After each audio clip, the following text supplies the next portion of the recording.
नमस्कार. आज आपण करतो आहे फ्राईड राईस. पहिले भात शिजवून घ्यावा.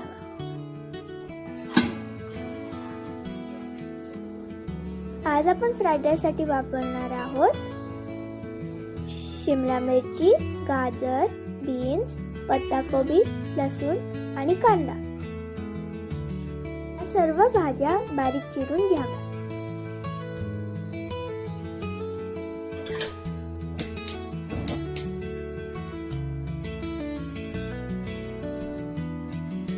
कढईमध्ये तेल घालावे आणि थोडे बटर घालावे.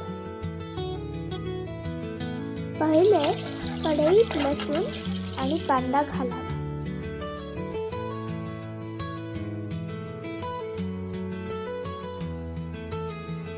कांदा शिजला की कढईत सर्व भाज्या घालाव्या.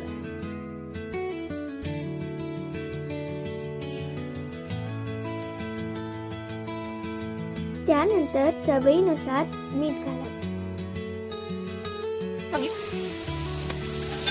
यात पनीर किंवा टोफू वापरणं ऑप्शनल आहे.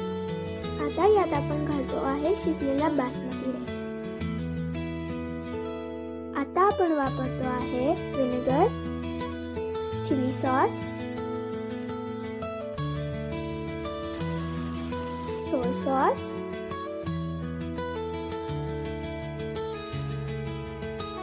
शेजवान सॉस,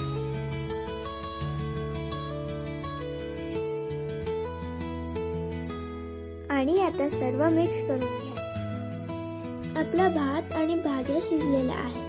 आपला फ्राईड राईस रेडी आहे. एन्जॉय.